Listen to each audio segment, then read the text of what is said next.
సర్వశక్తిమంతుడైన దేవునికి మహిమ కలుగునుగాక. జీవమున్న దేవునికి స్తుతులు కలుగునుగాక. మహోన్నతుడైన దేవునికి ఘన ఆరాధన.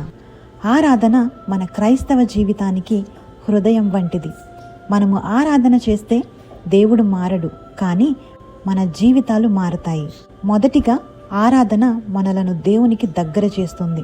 మనము దేవుని సన్నిధిలో ఉన్నప్పుడు మన హృదయం పవిత్రపరచబడుతుంది.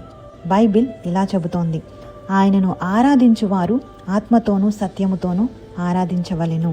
ఆమేన్. రెండవదిగా ఆరాధన మన భారాలను తేలిక చేస్తుంది.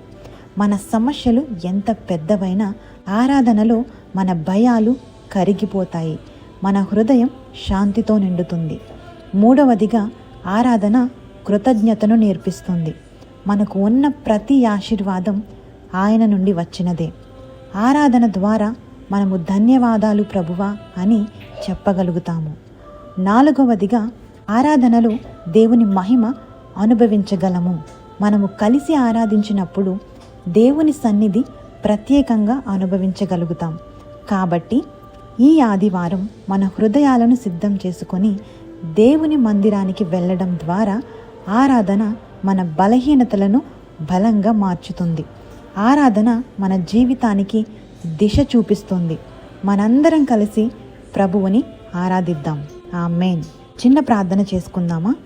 ప్రియమైన పరలోకపు తండ్రి, ఈ అమూల్యమైన దినాన్ని మాకు ఇచ్చినందుకు మీకు స్తోత్రములు. మమ్మల్ని ఈ వారం అంతా కాపాడినందుకు కృతజ్ఞతలు. ఈరోజు మేము మీ సన్నిధికి చేరుతున్నాము. మా హృదయాలను శుద్ధి చేయము, మా ఆలోచనలను పవిత్రపరచుము. ఆత్మతోనూ సత్యముతోనూ నిన్ను ఆరాధించే కృపను మాకు ప్రసాదించుము. మా సంఘాన్ని ఆశీర్వదించుము. ప్రతి కుటుంబాన్ని కాపాడుము. నీ సన్నిధిని బలంగా అనుభవించినట్లు చేయుము. మా స్తుతులు మీకు ఇష్టమైన బలిగా ఉండునుగాక. యేసుక్రీస్తు నామములో ప్రార్థిస్తున్నాము తండ్రి. ఆమేన్.